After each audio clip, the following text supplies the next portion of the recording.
What's up, team? This is Frank, and this is the Turing test. Boy, this game reminds me of Portal. You run through a facility with more and more complicated puzzles, split into segments while having a conversation with an AI. The Turing test and Chinese room argument are real-life things, and the game does a good enough job of explaining them with audio recordings, messages left behind by other members of the crew, and there's even these restricted areas which offer up unique puzzles and hints at what's really going on around here. You play as Ava Turing, one of several members of an ISA team sent to excavate one of Jupiter's moons, Europa. You're awoken from your cryogenic sleep by Tom, your handy AI companion, and slowly uncover what the team found and why things have gone awry. Now, your gun can hold 3 power charges, and they come in a few varieties. The blue provide constant power, the green and purple oscillate power at opposite intervals, and the red provide a temporary charge. Oh, and sometimes a charge will be locked in a container, which you'll need to carry and manually place into an available slot. Most of the doors and machinery rely on these charges to operate, and some have unique requirements like needing more than one charge, having switches, or even a buffer which needs to fill over time. And that's it. That's pretty much everything you need to know about the Turing test. In the end, the game affords you with a good variety of puzzles with some unique and outside-of-the-box solutions. Things start off simple and straightforward, but eventually you unlock the ability to interface with robots and security cameras to solve more difficult puzzles later on.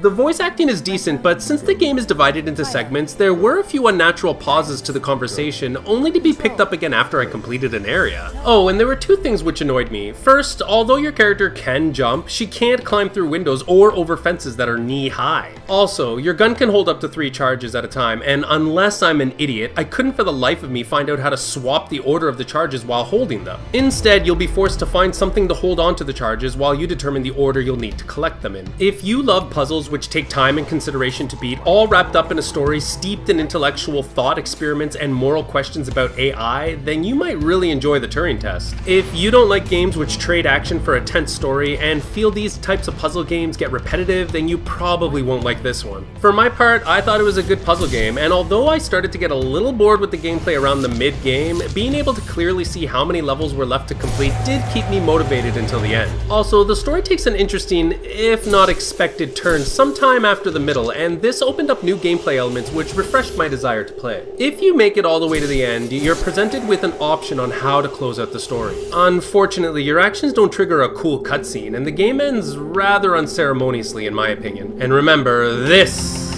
was a quick and dirty review of the Turing test. Thanks for watching all the way to the end. Like, share, and subscribe. It might help my channel grow, and check out my Facebook, Twitter, and Patreon if you're looking for other ways to support me.